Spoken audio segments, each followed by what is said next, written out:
yeux ouverts sont le b.a.-ba de la spiritualité. Plusieurs d'entre vous ici, vous êtes étonnés quand je prophétise. Mais c'est parce que pour la plupart des cas, vous n'êtes pas enseigné sur certaines choses. Tout chrétien peut voir. C'est le Saint-Esprit habite en toi. Tu peux voir. Tu peux entrer dans le secret. Et lorsque tu pries, tu peux voir. Tu peux voir comment on conspire des choses contre toi. Si tu as soif de ça et que tu n'as jamais expérimenté ça, je te le dis, tu peux l'expérimenter. Foi ne dépend pas du prophétique. La foi dépend de Dieu. Si la présence de Dieu habite en toi, tu peux voir. Les yeux peuvent aller au-delà du physique pour voir dans le spirituel. Les yeux peuvent transcender le physique pour voir dans le spirituel.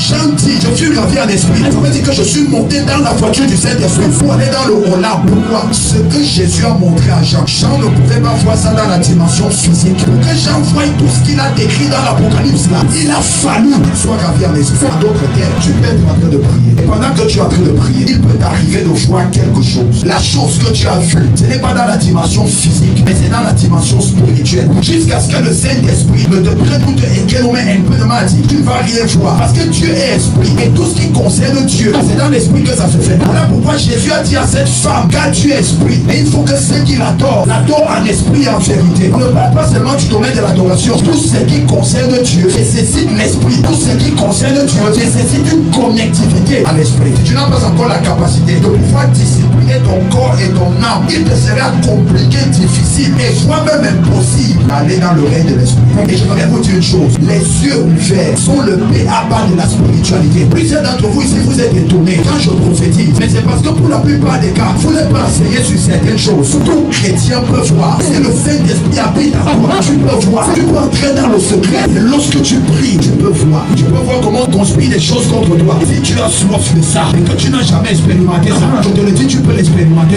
Foi ne dépend pas du prophétique. La foi dépend de Dieu. Si la présence de Dieu habite en toi, tu peux voir. Les yeux peuvent aller au-delà du physique pour voir dans le spirituel. Les yeux peuvent transcender le physique pour voir dans le spirituel. Il faut être fatigué d'être un chrétien ordinaire, mais fais tout pour être un chrétien extraordinaire. Ne te contente pas de ta dimension, mais va au-delà de cette dimension. Dis-toi que si Dieu t'a montré la position A, il ne faut pas que tu restes dans la position A, il faut que tu évolues. Mais l'évolution dépend de toi. C'est d'où intervient donc le concept monte ici. Quand l'ange parle à Jean, il ne dit pas viens, je vais te faire monter. Il dit à Jean, toi-même monte, toi-même bats-toi pour monter. Apocalypse chapitre 1, j'étais sur une île appelée Patmos à cause du témoignage de Jésus-Christ.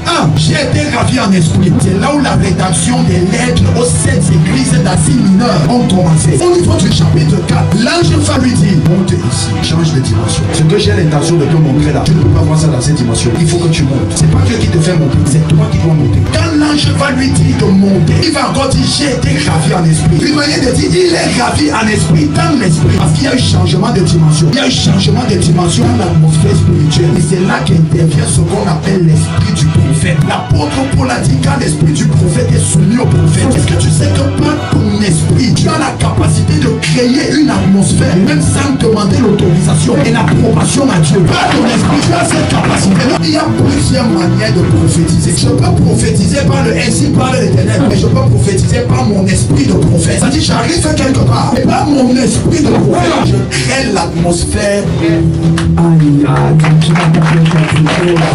Je crée l'atmosphère prophétique. Dieu est un Dieu de principe. Quand Dieu te montre quelque chose, Dieu ne peut pas te montrer cette chose en totalité si toi-même tu ne la recherches pas. Comprenez ça? Si toi-même tu ne recherches pas, Dieu ne peut pas te montrer cette chose en totalité. Un autre exemple, je peux tenter de parler dans la vie d'une personne et tu me montres un nom. Le nom ne veut rien dire. Le nom ne signifie rien. Parce que ce qui prouve que je n'ai pas deviné, ce qui prouve que je n'ai pas inventé, c'est un signal que Dieu donne. Parce que derrière ce signal-là, il y a une longue liste d'informations qui t'attendent. Mais pour ça, il faut que tu montes. Si tu ne montes pas, tu ne recevras rien. Si tu ne montes pas, il n'y aura rien. Si vous avez un petit enfant, il se trouve à ce niveau-ci. Vous prenez un bonbon, vous lancez le bonbon. Qu'est-ce qu'il va faire? Il va prendre le bonbon, il va sucer, n'est-ce pas? Lorsqu'il va finir de sucer le bonbon, le réflexe de l'enfant sera naturellement de te suivre s'il n'est pas rassasié. Parce que dans sa tête, il se dit que tu as encore des bonbons à lui donner. C'est comme ça que Dieu fait. Il lance. Il lance.